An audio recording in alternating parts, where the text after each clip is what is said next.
Sonpur Ramdhun club आनुकूल्य 16तम सर्वभारतीय रामधुन कप फुटबल टूर्नामेंट आज उद्घाटित हो जाइए। सुवर्णपुर जिलापाल श्रीमती अन्या दास मुख्य अतिथि भाव में जोगदे खेलर उद्घाटन करने सह खेलाड़ी और आयोजकों को उत्साहित करते।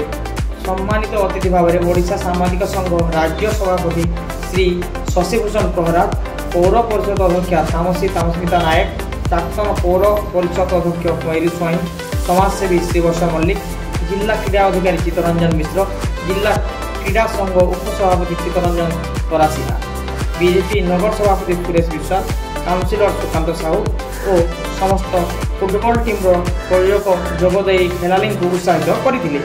रामधुन क्लब्र संपादक पीयूष कुमार पन्ना अध्यक्षतार अनुष्ठित उद्घाटनी सभा को आयोजक क्लब मीडिया कोऑर्डिनेटर मनोरंजन त्रिपाठी संयोजना करते।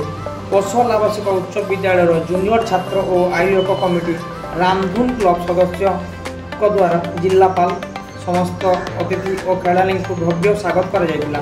शेष में विकास पंडा धन्यवाद अर्पण करते।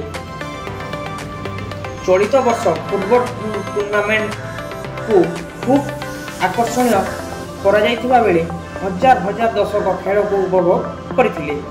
आसंता 23 तारीख पर्यंत गांधी स्टेडियम रे एही टूर्नामेंट अनुष्ठित हेबो। आज उद्घाटनी मैच कटक मां मंगला क्लब और बरगढ़ यूनाइटेड क्लब दल मध्य संघर्षपूर्ण खेल में शेष 10 मिनिट जाए कटक दल 2-0 रे आगुआ थिला, किंतु बरगढ़ दल शेष पर्यायर 2टी गोल स्कोर करी खेल को बराबर करी मैच को खूब रोमांचकर स्थिति रे पहुंचाई थिले। शेष रे ट्राई ब्रेक रे मध्य उभय दल समान स्थिति रे पहुंची थिले। शेष रे सडन डेथरे 6-5 गोल कटक मां मंगला दल विजयी होता बेले कटक दलर दीनबंधु दास जर्सी नंबर 10 खेलाड़ी को मैन ऑफ द मैच पुरस्कार प्रदान करा जायतिला।